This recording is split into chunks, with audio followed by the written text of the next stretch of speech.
Bueno, de Andújar y Franz García y Emiliano de Elefanta y ustedes también. Vamos a estar todos juntos aquí hoy, ¿no? Vamos a empezar de esta manera. Un segundito, me dan. Perdón.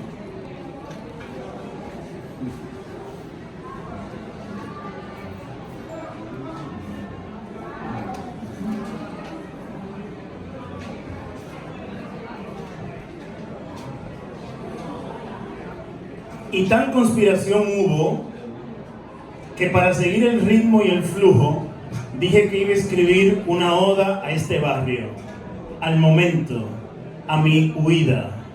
Me inventé un personaje, un escritor gordo y desagradable, arrogante y medio payaso, llamado Rey Andújar, y lo puse a escribir una estampita llamada Pilsen del Mar. En Pilsen estoy, he soñado con el mar. Pude escaparme gracias a la cuarentena, pero de la realidad no tengo cómo salvarme. De muchacho leí un cuento sobre la historia del diablo. Hay una cita que el cínico en mí repite de memoria. Su castigo será errar por la tierra sin morada fija y sin espacio alguno donde posar la planta del pie.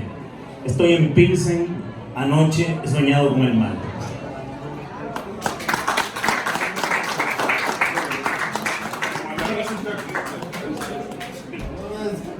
Es difícil que Rey se suba a un escenario y él no haga sus performances, ¿no? Estamos muy contentos de estar aquí para darle la bienvenida al país del Germen del Olvido, ¿no?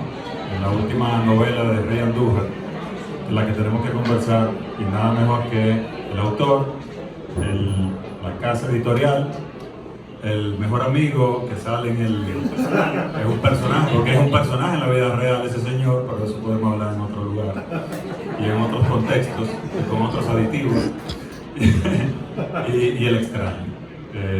¿Cómo arrancamos, Rey? Tú sabes que yo quería, antes que nada, ¿cuánto tiempo tenemos? Una hora. No, pues está bien. Bueno, digo, una hora tenemos, ok. Yo primero quería que tú me describieras o nos describieras quién es Rey Andújar como creador. Bueno, yo pienso que para mí todo sale de la palabra escrita. Yo primero soy lector, como mi primera misión, mi primera pasión, mi primer deseo. Y en realidad yo escribo porque quiero imitar esas otras formas que yo leo. Porque además de los libros, pues yo leo enciclopedia, leo cómic, leo obra de arte, ¿no? Leo palmas que están en los museos. Ay, ay, ay.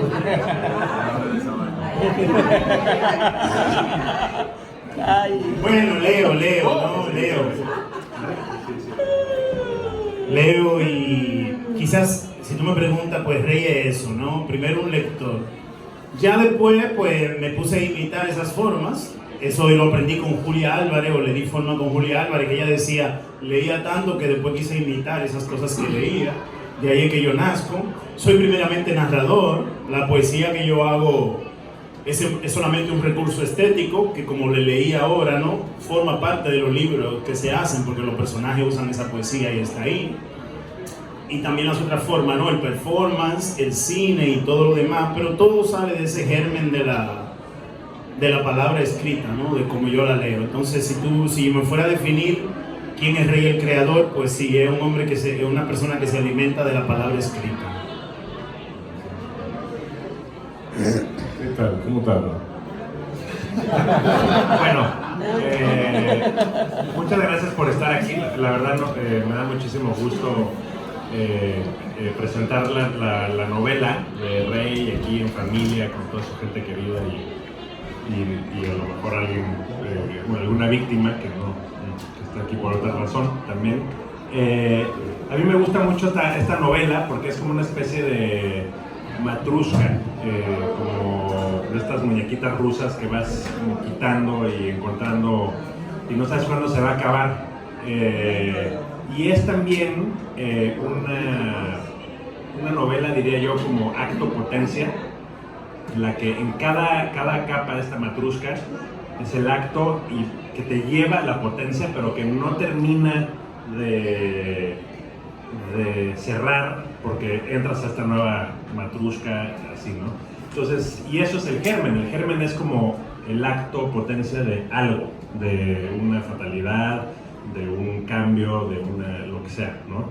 Entonces siento que es una novela que tiene un diseño estructural muy peculiar, muy provocador, muy disruptivo, que te va como llevando y un poco dialogando en cada matrushka con distintas formas de la literatura. Por ejemplo, en algún momento habla de Sor Juana, ¿no? Es una novela que además tiene como un vínculo con México también, con el Caribe extendido. Entonces, Sor Juana es una poeta mexicana que fue monja y que ella creía que el conocimiento se desgajaba de las emociones y de una especie de topus uranus, como si fuera algo platónico. Y curiosamente, el contexto donde el germen de lo fatal se da, que es como una central de información, que es como si fuera esta especie de topus uranus muy manipulable, dependiendo de lo que uno vaya desgajando de ahí, pues bueno, establece un diálogo con Sor Juana mucho más profundo de lo que uno creería, ¿no? Luego también establece diálogos con los géneros literarios, ¿no? Se acerca al cyberpunk para decir que no es, se acerca a muchos géneros para decir que no es. Entonces es muy difícil a veces como entender dónde pondríamos este libro en una librería, ¿no? Es muy como singular. Entonces yo siento que también es en un futuro distópico.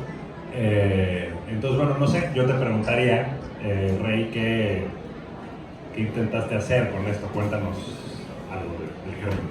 Bueno, cuando uno escribe siempre está enfocado en sus obsesiones. Entonces ya yo había realizado un camino narrativo, un cuerpo narrativo, que tenía 3 novelas y 3 libros de cuentos. Eran 3 libros de cuentos que era El factor carne, Aboricidio y Saturnario. Y 3 novelas que eran El hombre triángulo, Candela y Los gestos inútiles. Entonces yo sentí que era como muy fácil para mí volver a escribir sobre el detective y el Caribe y tal. Y yo dije, no, mira, si no me reto, si no cambio la perspectiva de lo que quiero decir, pues quizá no voy a tener un interés, entonces no quiero hacer una novela por hacerla. Y recuerdo, la novela es la que más me ha tardado, el libro que más he tardado en hacer. Regularmente un libro de cuentos me toma 1 año y medio, las novelas me habían tomado 2 años, casi 3, la tesis me duró mucho, duré 4 años, pero el germen de lo fatal duré 7. Desde que me dio la idea, que duré los primeros 3 años con la idea, hasta que la cogí con Emiliano los últimos 4 años, porque hay que decir la verdad. Con Emiliano yo he aprendido el asunto del editor. O sea, yo creo que Emiliano, él me hace la pregunta, pero Emiliano quizá fue quien me más provocó ser más todavía, ¿cómo te digo?, menos tradicional. Porque la novela no tiene un capítulo 1, capítulo 2, sino que son, en una parte son como posts de Instagram, en otra parte es como un diario, en otra parte es una novela de amor, ¿no? Entonces, en ese sentido, él me retó a ser un poco más rompedor y yo quería hacer ciertas cosas. Por ejemplo, fue la primera vez que yo decidí narrar desde la voz femenina. Yo nunca lo había hecho. Yo siempre narraba, tenía mis detectives, mis cosas y un narrador que era yo y te explicaba la situación. Ahora yo decía, ¿cómo me pongo en el punto de vista femenino para contar esta historia? Y eso me trajo mucho problema de creatividad, porque no me la creía. Yo no me creía la voz de la mujer, hasta que hablando con una amiga muy inteligente, ella me dijo, Rey, pero tú no tienes que hablar de menstruaciones ni de óvulos para hablar de mujer. Tú lo que tienes que encontrarte con ella en un espacio intelectual. ¿Qué le gusta a ella y qué te gusta a ti? Entonces me di cuenta que esa muchacha, Megan Van Der Isen, yo había publicado un cuento llamado Ecuatur en Chicago y lo había publicado en México. Entonces me di cuenta, pero ella existe en verdad, en mi ficción existía esa mujer. Entonces lo que fui a esos orígenes a buscar esa voz para que ella pudiera contar esa historia, ¿no? Luego quería hablar desde el punto de vista de un ciego y quizás eso puede ser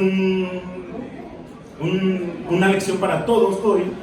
Lo de la mujer se me dio porque yo lo creí, pero lo del ciego no se me dio y lo dejé.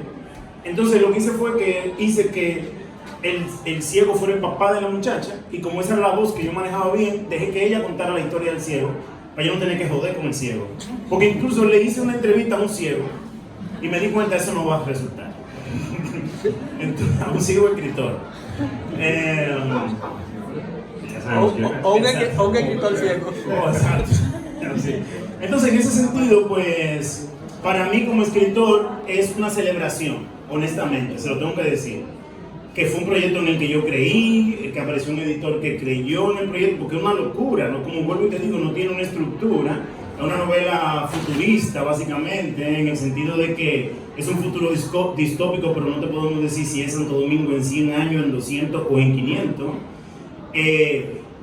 Y algo que hice, que experimenté aquí, fue que no expliqué mucho. Yo pienso que en El germen de lo fatal, Los gestos inútiles, aunque una novela que a ustedes les gusta mucho y que ha tenido mucho éxito, a mí no me gusta porque yo siento que yo expliqué demasiado. Hay momentos en que yo me pongo a explicar demasiado el truco, ¿no? Que es el problema de La Palma, que quisieron explicar el truco. Entonces yo dije, en El germen de lo fatal, dije, no voy a explicar nada, lo voy a poner ahí a ver cómo la gente ve. Entonces, muy importante esto. ¿Qué yo me dije a mí mismo? Yo me dije a mí mismo, si la gente está oyendo a Bad Bunny en Rusia y no entienden el español, tú te puedes salir con eso y poner guau guau guau y que la gente resuelva con eso por ahí, ¿no? Entonces, lo que ha pasado mucho en México, que ha sido muy beneficioso para mí, muy gratificante, es eso, que los jóvenes dicen, yo no entiendo lo que él dice, pero el ritmo está aperísimo. O sea, o digamos, en México dirían, el ritmo está muy chido. Tú sabes que la novela, yo había leído evidentemente las novelas anteriores, pero antes de llegar a eso, de los personajes con los que te quedaste a deber, tienes que sacarlo acá. A mí la novela me atrapó desde el momento en que me planteaste un futuro, una novela distópica, como bien acaban de decir, pero en ese futuro, en República Dominicana hay una planta nuclear, y a mí inmediatamente se me puso una espada de Damocles encima y dije, nos vamos a joder todos. Y yo lo que estoy esperando a ver cómo Rey va a jodernos, porque no puede, yo no concibía que pudiesen la energía nuclear estar en manos de dominicanos. Y yo dije, aquí va a venir una vaina fea. Háblanos de eso. ¿Tú lo hiciste como una provocación para asustar a la gente que se quedara ahí esperando o qué? Fue como una provocación y empezó como un juego. Lo que yo he hecho últimamente es que con El germen de lo fatal hice lo siguiente. Llegó un momento, voy a explicarlo todo. En Marguerite Yourcenar, en Memoria de Adriano, en la parte de atrás hay una parte que dice, cuando fulano estaba y fulano no estaba, el hombre estaba solo, ¿no?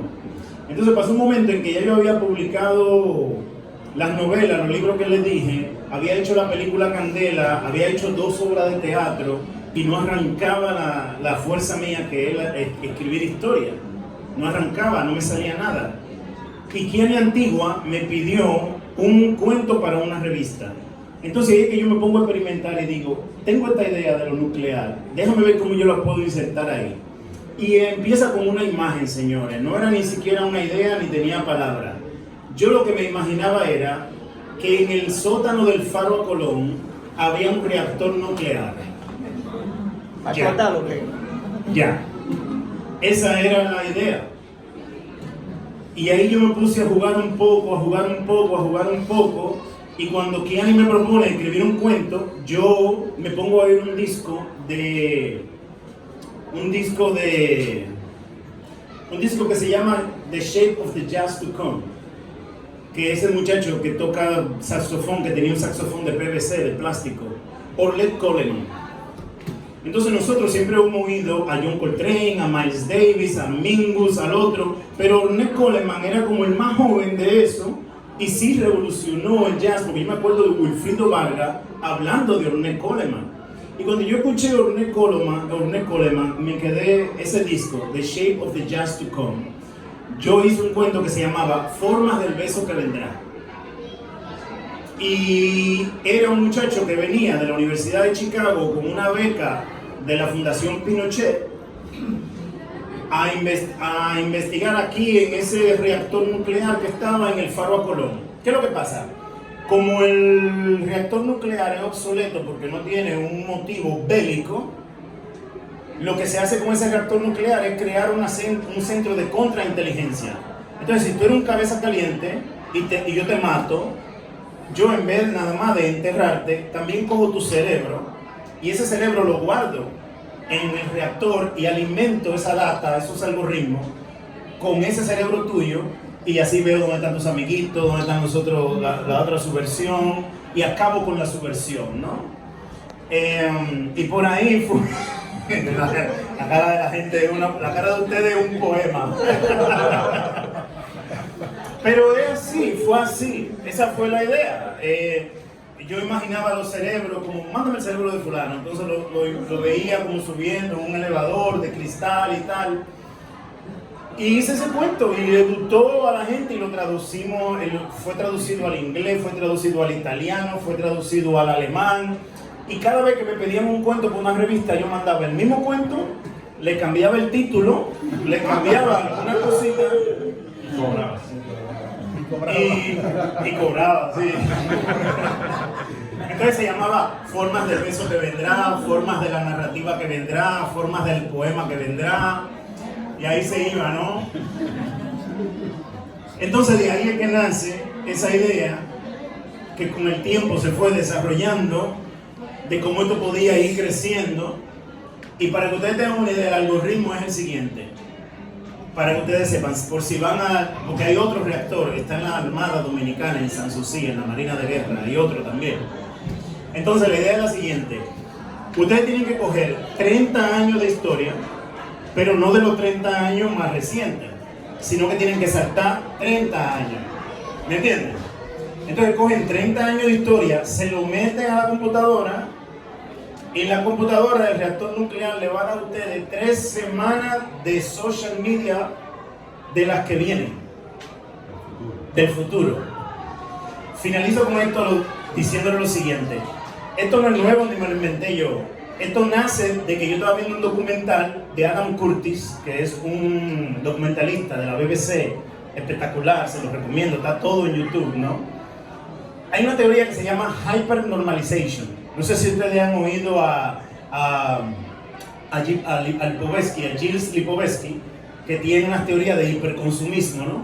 Pues hay una que se llama hipernormalización, que era lo que pasaba cuando se estaba cayendo el muro de Berlín, que la gente en la televisión en Rusia y en Cuba decían: hay mucho pollo en la calle, hay mucho trabajo en el aeropuerto, estamos bien. Pero la gente en la televisión sabía que no había, veía la televisión y la tenían como un ruido de fondo, pero sabía que la realidad era otra. Entonces, pero lo que se preguntan los filósofos es: ¿pero por qué la gente no sale a la calle a tumbar el gobierno? Si saben que le están mintiendo. Eso es hypernormalization. Entonces, en mi novela, o en nuestra novela, lo que pasa es eso. Yo cojo 30 años de un pasado, lo meto en la computadora y la computadora me da 3 semanas de lo que yo tengo que postear en internet, en Twitter, en todo. Y la gente lo toma y brega con eso, ¿no? Entonces, por ahí, esa es la base de la novela, digamos. ¿Y por qué es que está llena de provocaciones? O sea, me encanta cada página hay como un acento ahí, ¿no? Porque esto que decías es ahorita la inteligencia artificial, finalmente es alimentar una máquina que después va a jugar a lo mejor en tu contra o no, ¿no? Pero esto es como distópico, es un poco como post-soviético, ¿no? Diría yo, o sea, como que hay una onda como sí, que siento que hay una cosa muy post-soviética, o sea, no sé. Y también me gustaría que, o sea, nos contaras cómo es tu empujón y tu desmarque hacia otros géneros. O sea, ¿qué es el Caribe? Bueno, El tiempo un poco se pierde. Recuerdo que fueron 7 años trabajando. Hubo un momento de esos 7 años, yo vivo en Chicago, era invierno. Yo había llegado de Orleans, de Francia, en donde tuve un semestre dando clase. Me pasé 2 semanas en Dublín, porque me interesa mucho todo lo de Northern Ireland y el IRA y esa cosa. Y cuando llegué a Chicago, habían declarado el COVID. Entonces, a un hombre que le gusta tanto viajar, verse la perspectiva de estar con los 3 hijos míos y la esposa mía en una casa encerrado no fue positiva. No fue positiva. No fue positiva. No fuiste el único. Bueno, pero hoy es la novela mía.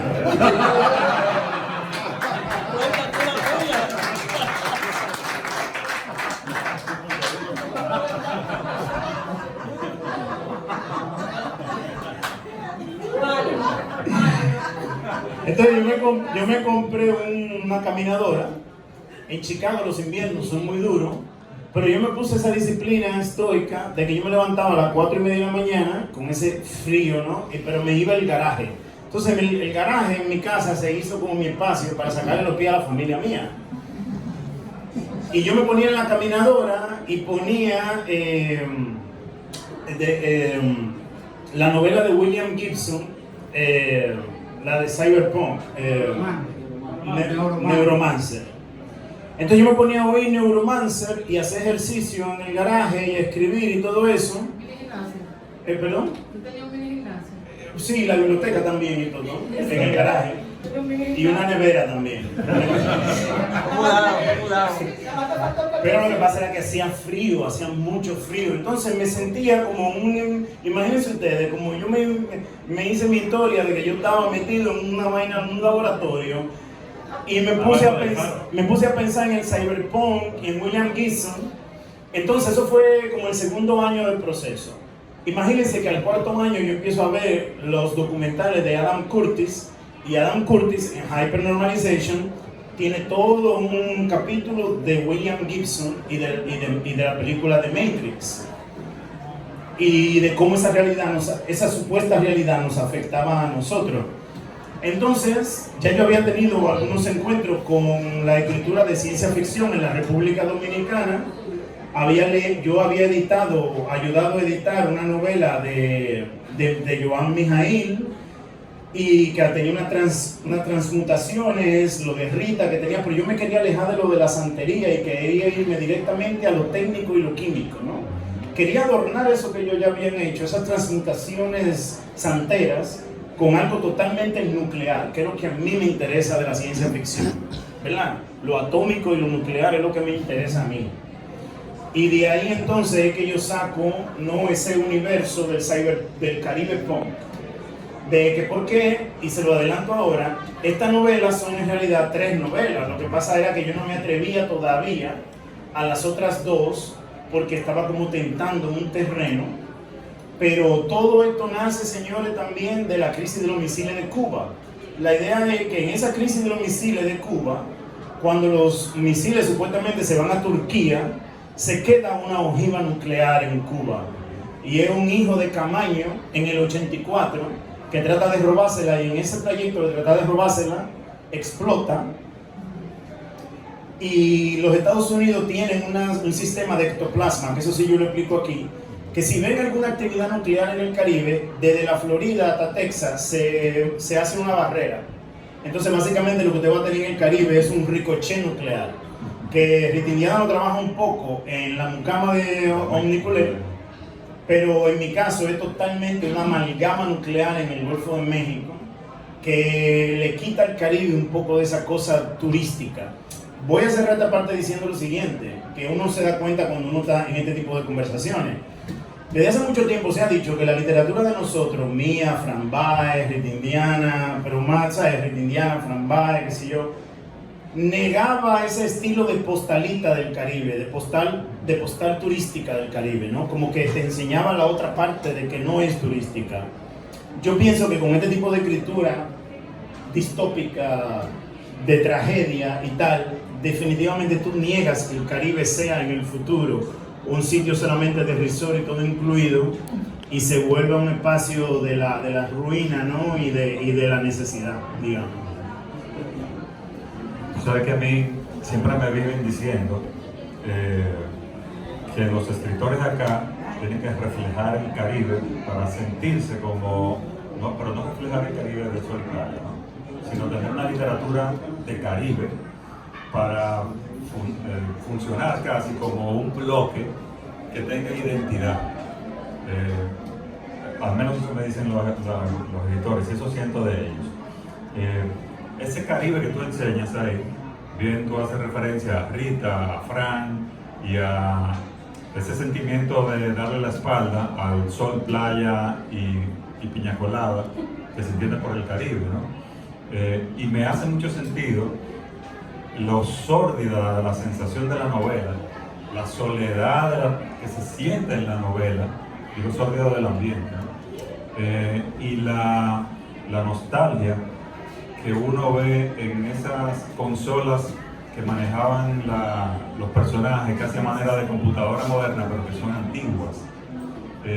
Y ahora me hace mucho más sentido cuando tú me dices que tú estabas en el medio del COVID, en Chicago, huyéndole a tu familia en el garaje, en una caminadora. O sea, porque tú estás avanzando, todo el tiempo avanzando, tú estás manteniéndote en movimiento, pero tú estás transitando un ecosistema del cual tú quieres subir. Y se siente esa lejanía en el alma de los personajes, al menos así lo sentí yo. Algo a preguntar, yo nada más quería decir esa vaina. Mira, si nos vamos un poco más al detalle, ya tú dijiste que tú le fraccionaste esto en 3 novelas y no se lo dijiste a nadie. Y cuando yo tengo una pésima memoria, a mí se me olvida todo, por eso tengo que tener los libros en el libro ahí atrás de mí. Y cuando veo los personajes y digo, pero que ya yo leí esta vaina, ¿será que él me la mandó antes o no? ¿Por qué esos personajes en particular? ¿Por qué Tiradentes? ¿Por qué esos de las novelas anteriores? ¿Qué te quedaron a deber? ¿Cuál fue el sentimiento de que, coño, yo con esa gente pude haber escrito más? Excelente pregunta. Fíjate, todo eso nace porque yo he tenido una suerte que ha tenido muy pocos escritores que yo conozco. Y es que yo he tenido la suerte de que hay gente que ha adaptado mi trabajo al cine y al teatro. Entonces, para mí fue un choque en Candela cuando yo pude ver la película y ver esos personajes con carne y hueso, que no lo castille yo, porque esa película la hizo un director con su equipo, con su gente. Entonces yo fui al cine y yo vi esos personajes en carne y hueso, y a mí de verdad como que me dio una coquillita de decir, ahora que yo voy a escribir de esa gente, porque ahora ya los vi de verdad. Entonces tenía esos problemas internos que son, tú sabes, estupideces, que yo decía, pero fulano está muerto en esa novela, ¿y cómo yo voy a...? Entonces después yo decía como, Rey, ¿quién está leyendo la obra tuya, viejo? O sea, who the fuck cares? Y eso fue lo que me dio una libertad, como de que, tú sabes, uno vive como dominicano con muchísimo complejo, y después yo dije, loco, ¿a quién coño le importa? O sea, escribe lo que te dé tu gana, exacto, nadie se va a dar cuenta, porque nadie te está leyendo. Creo que eso me liberó un poco de esa cosa que tiene el escritor y la escritora dominicana, de que ellos creen que ellos son famosos. O sea, nadie nos está leyendo, entonces tú puedes jugar con muchísimas cosas. Repite el mismo cuento con otros títulos. Claro. Cobra tus 500 euros y pasas por Go, ¿no? Entonces lo que yo hice fue eso, básicamente, como después de verlo, como que reescribí muchos personajes, metí otros personajes, como Rubén Lamarche, por ejemplo, que aparece, Ariadna Vázquez Germán, que es una poeta muy buena de aquí, aparece ahí. Guido Gómez Mazara aparece también, que va a ser presidente. Como que juego un poco con eso y me seduce ese juego, porque como que, por ejemplo, Emiliano, que no conoce historia dominicana pero no está tan empapado, le vale madre, como dicen en México, y lo lee diferente, entonces eso me dio fue un sentido de libertad, de verdad, y fue a pota, digamos, fue a pota a jugar un poco con ese sistema. Darío me decía en Nueva York, que, Rey, y tú no te vas a meter en problemas, porque tú mencionaste a fulano, digo yo, no, ojalá, me hago viral, ¿no? Pero sí pasa algo en esta novela que yo no había hecho en las otras, y es que yo escribo de Chicago. Yo tengo casi 17 años viviendo en Chicago y nunca había escrito en Chicago, todo era muy caribeño, todo era muy... Entonces es la primera vez que yo escribo de mi barrio, de mi ciudad, y durante el COVID, cuando se podía ya salir un poquito, yo salía a caminar por mi vivo barrio extrañando la cervecería que estaba ahí, el restaurante italiano, la taquería que estaba ahí, las cosas, y sobre todo la librería, mi librería que se llama The Bucket of Blood, aquí les traigo, ¿no? Que es una librería de ciencia ficción y de libros de terror y todo, que está en la esquina de mi casa. El invierno fue duro y me la pasé metida en Myopic Books, en la avenida Milwaukee, que me gusta mucho porque tienen una sección de libros en español en el fondo, digo, en el sótano. Es una librería grande con todos los sentidos. Es como un hito y uno no podría comparar The Bucket of Blood con esto. Así que vaya mi reconocimiento a las pequeñas librerías de barrio. No exagero cuando digo que la letra es una muralla contra el odio y que en las pequeñas librerías habita el fantasma de lo extraordinario, el germen de lo fatal. Todo esto para decir lo mucho que extrañé The Bucket of Blood durante ese invierno. Extrañaba a Maude, mi librera, su serena sapiencia sobre todo lo que se ha escrito o traducido al inglés, la manera casual de hablar sobre literatura como algo letal. También echaba de menos a rabiar a esos jóvenes estrafalarios del Chicago Animal Humane, que se juntaban a destruir o reorganizar toda la nueva literatura de Chicago. Claro, los extrañaba. En ese grupo estaba Nina, y la extrañaba también. Entonces, sí, era básicamente, hice muchas primeras cosas en esta novela y para mí era como rehacerme como escritor también, digamos. Entonces, en ese sentido, era una novela que yo quería leer también. Quiero recalcar el hecho de que por el hecho de que yo había publicado novela antes, no iba a publicar una novela más. Creo que para mí, ¿cómo te digo? Le tengo mucho respeto al muchacho que escribió esta novela, al Rey que en ese momento decidió apostar por eso, porque vuelvo y te digo, era muy fácil solamente escribir un texto y mandarlo a una de esas otras editoriales que ya era muy fácil, digamos, y decidí no hacerlo así, sino irme por el camino que yo entendía que era más difícil, pero también mucho más excitante, ¿no? Y era una novela que yo quisiera leer, ¿no? También hay una tensión a lo mejor entre lo académico y lo real, ¿no? O sea, como que ahora que me doy cuenta, o sea, sí refleja, hay muchas cosas de tu vida ahí proyectadas entre lo de tu geografía itinerante, caribeña, México que se empieza a meter en la novela, Chicago, luego donde es el maratón,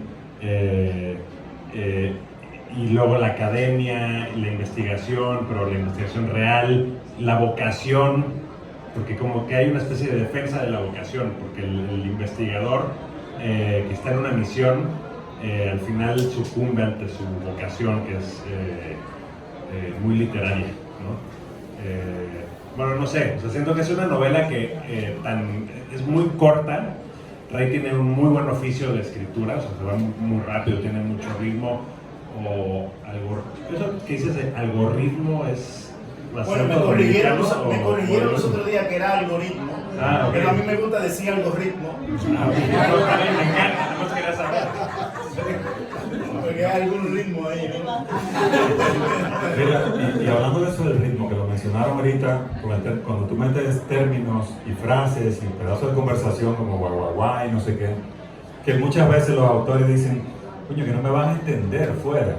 ¿Y qué hago? Le pongo una nota al pie, pero eso interrumpe el ritmo de la lectura. Y yo siempre pienso en Conversaciones en la Catedral de Mario Vargas Llosa, que yo que viví en Perú, entiendo la mitad de lo que él dice ahí en esos diálogos, y el que no vivió allá supongo que asumirá lo que está diciendo. Y lo mismo pasa con Amores Perros, cuando nosotros vimos la película por primera vez hace muchos años. ellos hablan ahí y uno no sabe el significado de esas palabras, pero uno entiende el significado de la conversación, hacia dónde va la conversación. Entonces, de lo que a mí más me gustó en la novela fue el ritmo. Esa sensación trepidante que uno tiene cuando te va leyendo, que siente como que a veces uno siente que se está cayendo, pero sigue caminando mientras se va cayendo de frente, porque uno no se cae de espalda, uno se cae hacia adelante. ¿Cómo tú construyes ese ritmo? Hay gente que oye música, hay gente que... ¿Cómo tú construyes tu ritmo? Yo quiero saber. Bueno, hay una primera parte que es usar la experiencia. Por ejemplo, eso nace en los gestos inútiles. Los gestos inútiles, yo había hecho Candela, tenía una cosa muy rebelde, muy santera, muy post el boom latinoamericano y el realismo mágico. Candela para mí es una novela de aprendizaje. A mí no me gusta ya ver ese texto, pero cumplió su misión en mi... ¿Cómo? ¿En serio? Sí, no me gusta. Cumplió su misión dentro de mi proceso, tú sabes. Y luego en los gestos inútiles, recuerdo que Rubén Herrera, que era mi editor en Alfaguara, me decía, es que no te van a entender en Colombia, en Ecuador, en Argentina, que sea. Y gracias a Dios en ese momento Penguin Random House compró Alfaguara y mi novela no salió. Entonces yo lo que hice fue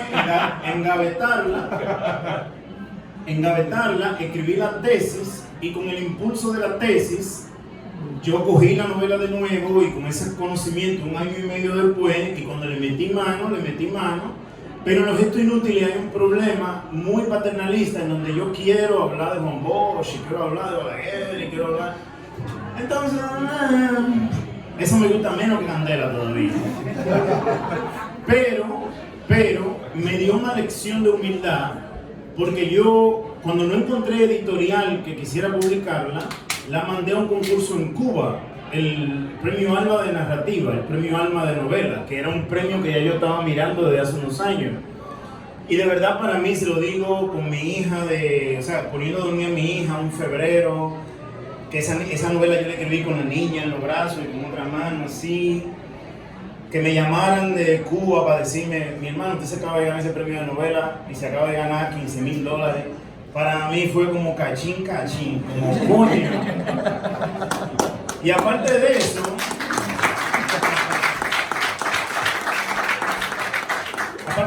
dos cosas sobre los premios, ese tipo de premios. Primero, es una lectura dedicada. Cuando te dan un premio así, ese jurado tuvo que leer ese texto. O sea, es muy difícil que hayan pasado sin haberlo leído. Y lo otro fue que los jurados eran una muchacha de Ecuador, Mónica Ojeda, un escritor de Colombia, una escritora cubana, o sea, no había dominicano, y ellos premiaron ese lenguaje dominicano de barrio, ese slang. Entonces yo decía, it doesn't matter. O sea, no tengo que estar crear ese lenguaje de Univisión para que la gente me entienda. No, el que está en la novela y tú lo coges, él va a buscar la manera. ¿Qué hago yo en el germen? Que no era así, acuérdate Emiliano, que nosotros le metimos tijera a ese texto, porque fue lo que dijimos, fue como que se joda, vamos a ponerlo ahí, que la gente bregue. Y a mí en verdad, se lo digo hoy, la excusa filosófica y antropológica y social fue lo del fenómeno de Luis Fonsi y Bad Bunny y este otro muchacho Daddy Yankee. A mí me pasó algo muy interesante en Estados Unidos, y era que yo estaba, cuando salió lo de Daddy Yankee, pues yo soy de la generación de Ricky Martin, Cristina Aguilera, ahí había un crossover, ¿no? Pero con Luis Fonsi y Daddy Yankee se da una vaina de que yo estaba en Milwaukee, por ejemplo, y ponían Despacito, y los blanquitos se paraban a bailar y no entendían lo que era el ritmo. Entonces fue una jeva que me dijo un día, me dijo, Rey, ellos han sucumbido al ritmo, y eso me encantó. Porque entonces tú negocias el lenguaje y dice, está bien, bueno, mi esposa es más gringa que la Polpay. Mi esposa es de Naperville, Illinois, del Midwest. Y estamos ahí, tenemos 17 años. Le ha gustado el ritmo. Ella ha sucumbido al ritmo. Al algoritmo. Entonces, en ese sentido, fue como tirarme, y la suerte es, vuelvo y repito, la importancia de tener un editor, porque yo honestamente te digo que yo solo no me hubiese atrevido, pero es el editor que me dice, güey, dale para allá, güey, dale para allá. Entonces es que yo digo, nada, pues nada, el primer capítulo, cuaderno guau guau guau, vamos a darle para allá y que la gente bregue, pero ¿qué pasa? En Veracruz aparece un tipo que dice, ah, mira, guau guau guau, que si yo digo, ya, Bad Bunny ha roto eso. Ha roto esa cuestión y la pone ahora mismo en palestra otra vez con lo de la estupidez de la NFL, ¿no? De que si va a ser que si no se habla en español, que si no. Entonces eso fue básicamente, se lo digo a ustedes, lo que más me impulsa a decir, no voy a explicar. Hay un virus que se llama trifloxerin, hay una situación nuclear y estamos en el Caribe. Y como Pigli había hablado en Borges, que me emocionó mucho también, se ponen ciertos artefactos en la narrativa que tú dices que tú tienes que leer de nuevo y decir, ¿pero qué es esto? O sea, porque no estoy diciendo, es una novela del futuro, sino que tú empiezas a leer y tú dices, me tropiezo con una situación de un pulverizador de electrones antes de entrar a un comedor para comer, etcétera, etcétera, ¿no? Entonces, señores, denme un aplauso a Jochi Herrera.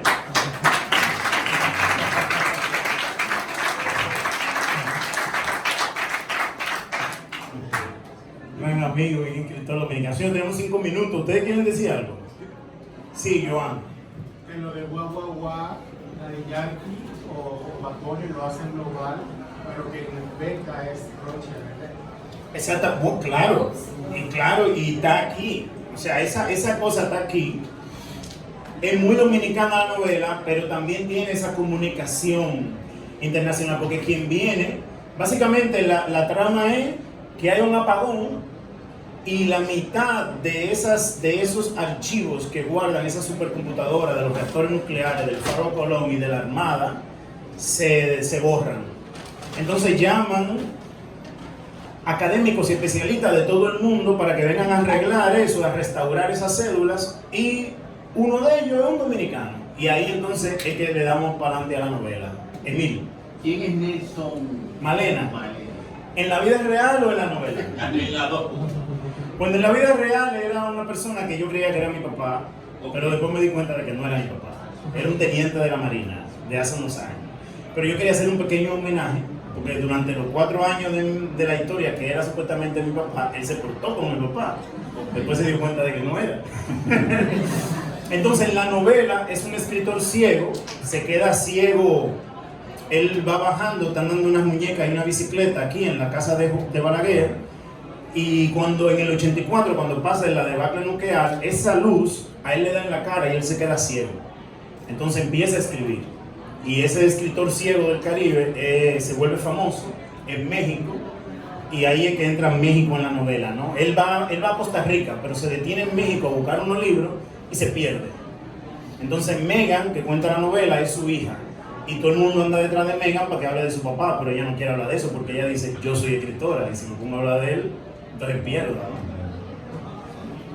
Sí, diga, señor Herrera. Rey, vine corriendo para tu presentación, pero el tráfico es imposible. Yo quiero hacerte una sola pregunta. En la vida latinoamericana tan hiperrealista que es, tan cruda, ¿por qué se te ocurre utilizar la ciencia ficción para lograr una cosa tan palpable como es la realidad en América Latina? Yo creo que yo siempre he sido un escritor de ciencia ficción. Lo que pasa era que tenía que escribir esos otros 6 libros antes de declararme. Era como ser homosexual por un tiempo en este país, que uno era gay, pero uno no podía declararse gay. Uno incluso se casaba y tenía hijos, pero era gay. Entonces yo siempre he sido un escritor de ciencia ficción en el closet. Publiqué 6 libros y una tesis y todo, y ya que no tenía nada que perder, porque yo creo que lo que hace el COVID y todo eso es eso. Yo no tenía nada que perder. Entonces, de momento, después del COVID, me llaman de que venga a trabajar en Santo Domingo. Yo me había desconectado de este país. Y cuando me dieron esa oportunidad, yo honestamente se lo voy a decir a ustedes, y riéguenlo. Rey trabaja en el Ministerio de Cultura, que eso. Yo cogí ese trabajo para poder terminar esa novela. Porque yo decía, quiero tener el aire, la cosita dominicana. Entonces vine con la novela, conseguí un apartamento frente al malecón, donde está el extrarradio, que se describe aquí, y toda esa cosa, fíjense cómo es la vida, mi mujer, mis hijos, el trabajo en la universidad, todo el Ministerio de Cultura, todo el problema, la feria del libro, todo eso fue. Solo inspiró más. Y ni siquiera porque yo no digo nada de eso aquí, ¿tú sabes para qué? Para que tenga un aroma. Oye, esa vaina, para que tenga el aroma del país. Oye, esa vaina. Iba a decir algo. Ya estamos terminando.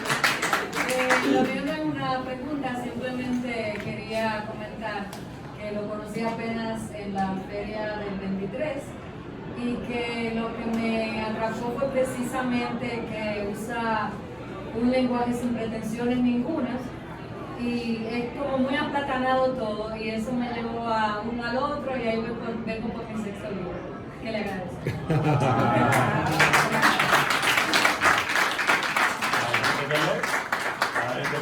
Entonces quizás nos sirve una lección para todos, para los lectores y los escritores. Yo no soy un bestseller, pero yo soy un long seller. Si yo te cogí, no te voy a soltar.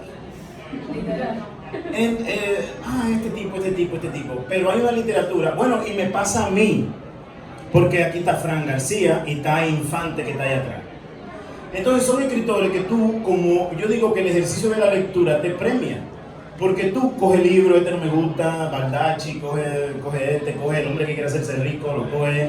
Después aparece un libro de Taína, que es un libro de infantil, tú lo coges y te quedas cogido por la imagen, por la poesía, ¿no? Hay libros que te premian. En el ejercicio de la lectura, tú coges un libro y te premia como lector. Entonces creas esa relación con ese escritor que tú no lo conoces, que no lo sabes. Y entonces te coge. ¿Y qué pasa con ese escritor? Como me pasa a mí con Rita Indiana, por ejemplo. Que el próximo libro que publica es mejor. Y tú te vas ahí metiendo. Entonces, lo único que puede, señores, esperar un escritor es eso. Por eso yo no quería publicar un libro más. Por eso yo quería como envolverte, seducirte y tener esa relación con una gente que tú no conoces. Porque eso es el regalo más grande. Ahora se ha expandido un poco. En México hay gente, yo todavía no lo he presentado en México, pero ya en México hay como un rum de que esa novela tan rara, llega a España, esa novela tan rara. Entonces, quizá nos quita eso un poco del complejo de nosotros dominicanos, de que no ponemos, de que tenemos que ser súper exótico o extra exótico, y que si nosotros podemos contar nuestras historias como la queremos contar, vamos a estar bien. Entonces, yo creo que ya hay que terminar. Tú me permites regalarle a ellos que se han tomado el problema de venir aquí y han aguantado este calor, que yo les recite un poema.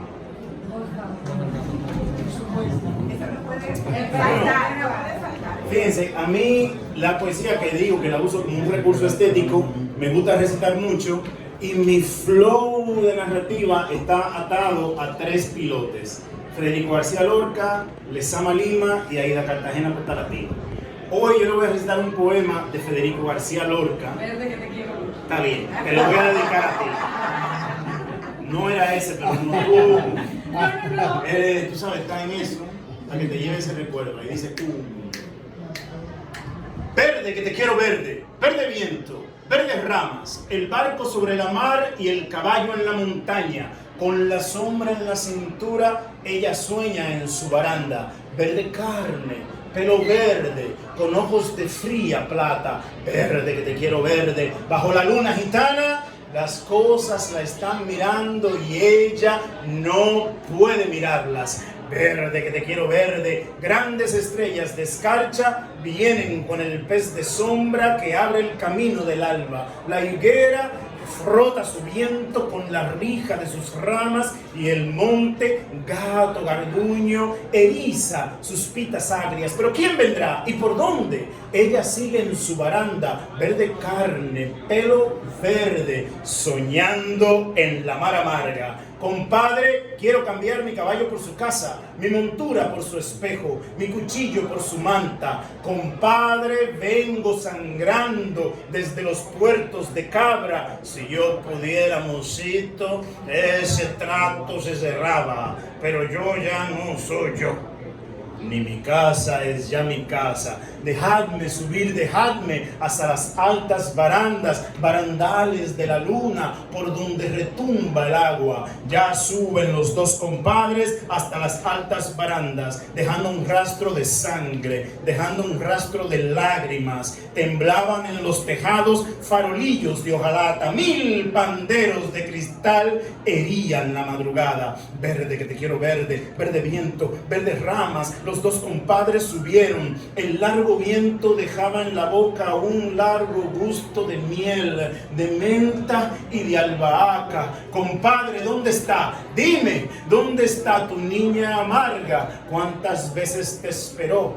¿Cuántas veces te esperara? Cara fresca, negro pelo, en esta verde baranda. Sobre el rostro del aljibe se mecía la gitana. Verde carne, pelo verde, con ojos de fría plata. Un carámbano de luna la sostiene sobre el agua. La noche se puso íntima como una pequeña plaza. Guardias civiles borrachos en la puerta golpeaban. Verde que te quiero verde, verde viento, verdes ramas. El barco sobre la mar y el caballo en la montaña.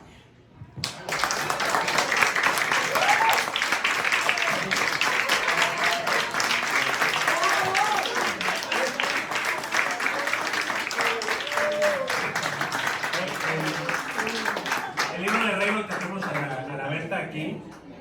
No sé a qué horas comienza la próxima presentación. Ahora mismo. Bueno, entonces aquí afuera vamos a estar por si alguien quiere aprovechar para comprarlo. Está en 500